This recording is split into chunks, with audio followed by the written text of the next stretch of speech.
매주 목요일 이 시간 대구 교육박물관의 김정학 관장님과 함께 불교 문화에 대해 이야기해보고 있죠. 김정학 관장님 어서 오세요. 네, 스님 안녕하세요. 네, 네. 날씨가 너무 따뜻해졌어요. 네. 네, 근데 바람이 많이 불어가지고요. 그러니까 뭐 네. 산불 조심해야 네, 되잖아요. 강원도 속상해가지고 그러니까 저는 산에서 이렇게 수행하시는 스님들이 네. 의용 소방대라도 만들어야 될 것 같은. 맞아요. 네. 그래서 이번에 보니까 사찰 한 군데도 소실이 맞습니다. 돼가지고 네, 네. 너무 걱정되고 마음이 힘들었습니다. 네. 관장님 오늘 요즘 많은 분들이 다양하게 관심을 갖고 계시는데요. 네. 군위군의 대구 통합으로 많은 변화가 예상됩니다. 그렇습니다. 그중에서도 삼국유사의 고장이라는 군위군의 높은 가치를 대구가 잘 갖고 나가야 하지 않을까 싶은데요. 제일 큰 숙제죠. 네. 잘해야 됩니다. 군위군의 대구 통합으로 어떤 변화가 예상되세요? 저희는 이제 제 예상대로 되지는 않겠지만 네. 삼국유사의 가치를 확장시키면서 네. 문화 콘텐츠 산업, 그러니까 K 콘텐츠 네. 이것이 새로운 지평이 열릴 것이다. 저는 그렇게 생각을 하고요. 네. 그리고 또 생각만 해도 가슴 벅차잖아요. 삼국유사 네. 우리한테는 오니까. 그렇죠. 그래서 콘텐츠의 보호라고 얘기하는 삼국유사가 맨 처음 쓰여진 그곳이 바로 대구다라는 것을 알려주고 싶습니다. 많은 네. 분들이 모르고 계세요. 네, 저부터 알아야 되겠어요. 군위군의 대구 편입 그리고 갑자기 불쑥 들어오는 느낌인데요. 행정적 준비 외에도 문화적 준비가 되어 있는지 궁금한데요. 저는 잘 안 되어 있다고 생각해요. 왜냐하면 이렇게 여러 가지 이제 소문들을 조금 이렇게 모아보면 대구가 준비를 많이 해야 하는데 아직도 기쁜 소식은 들려오지 않아요. 그런데 경상북도에서 주최를 해서 이제 군위가 오랫동안 경상북도에 속해져 있었으니까 이제 대구로 시집 보내는 느낌이잖아요. 네. 그래서 굿바이 대구라는 컨셉으로 축제를 준비한대요.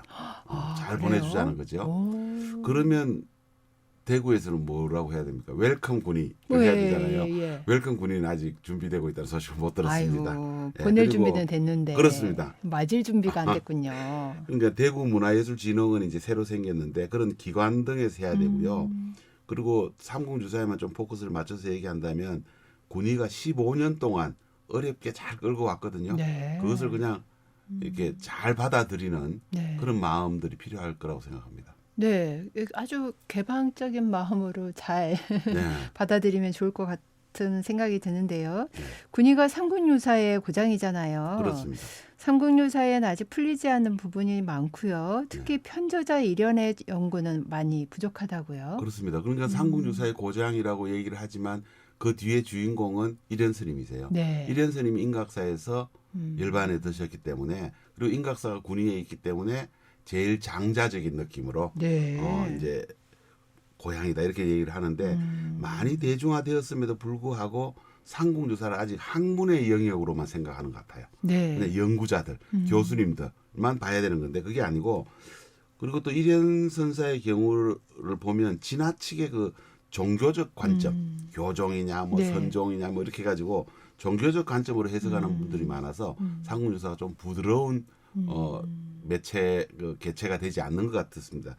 그 실크로드를 두고 해초의 길이다 이렇게 얘기를 많이 하거든요. 네. 해초 스님이 경전을 구하러 갔던 길이 바다의 실크로드, 돌아왔던 길이 초원의 실크로드인데 해초의 길이라고 얘기하면 종교적인 그걸 해가지고 왜 자꾸 스님 이름을 들이대냐 네. 이렇게 얘기하는 사람들 봤어요. 그래서 네.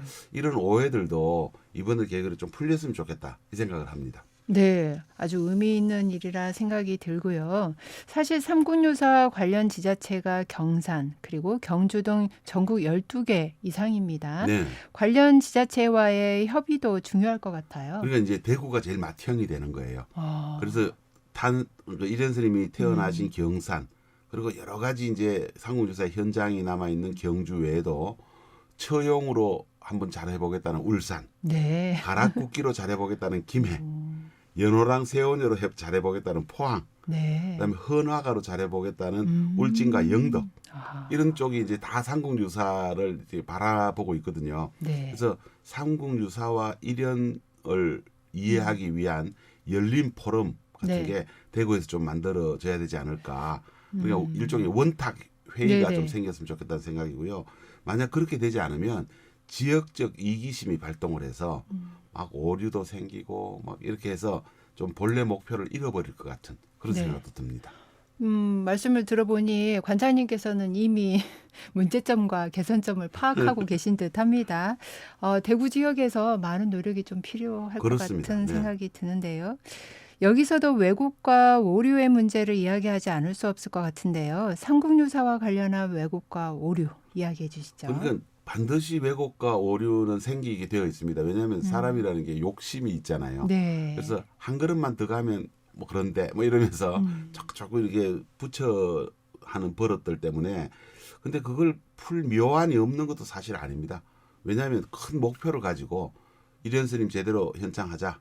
삼국유사 가지고 K 컨텐츠 제대로 만들어서 세계를 떠들썩하게 한번 해보자. 이런 목표가 있으면 전문가들의 견해를 한 자리에 모으는 기술이 필요하거든요.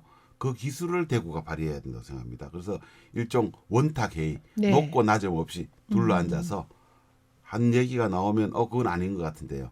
또 한 얘기가 나오면 또 전문가가 그건 맞는 것 같은데요. 이렇게 얘기를 서로 보듬어 가면서 결과를 만들어내는 자리가 필요하다. 이런 말씀드립니다. 네, 원탁 회의 자리가 그 자리가 역사적인 자리가 아닐까 싶은데요. 맞습니다. 네. 요즘은 문화 콘텐츠의 완성을 위해 스토리텔링을 많이 하는데요. 네. 스토리텔링이 중요한 이유는 뭘까요? 삼국유사에 보면 그런 말이 나옵니다. 풀 한 폭이 이렇게 뽑으면 네.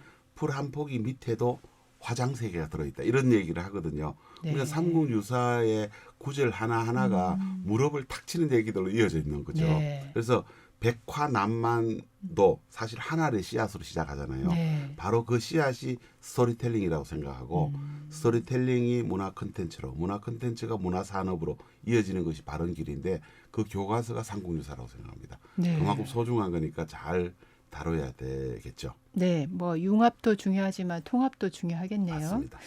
삼국유사를 통한 대구의 미래를 예상해 본다면요. 이건 저만 예상하는 것 같은데요. 그동안 새롭고 의미 깊은 콘텐츠 탄생을 모두들이 목말라 했잖아요. 네. 그런 만큼 세계적인 인문도시, 세계적인 역사도시로 대구가 거듭나게 될 것 같아요. 네. 그리고 K 콘텐츠, K 한류의 새로운 진원지가 되어서 4차 산업을 향한 큰 비전을 드러내는 그런 도시가 될 것이다. 대구가. 네. 이렇게 생각합니다. 관장님은 대구를 특별히 더 사랑하는 마음이신 것 같아요. 지켜보는 마음입니다. 오늘 관장님 얘기 들으면서 이렇게 굉장히 이렇게 사랑하는 마음과 더불어 이것을 어떻게 지켜나가고 또 원탁 회의를 통해서 통합하고 융합하는 그런 과정이 있을까 고심하는 모습이 정말 존경스럽습니다. 네. 네, 오늘 말씀 감사합니다. 네, 스님 감사합니다. 네, 지금까지 대구교육박물관의 김정학 관장님이셨습니다.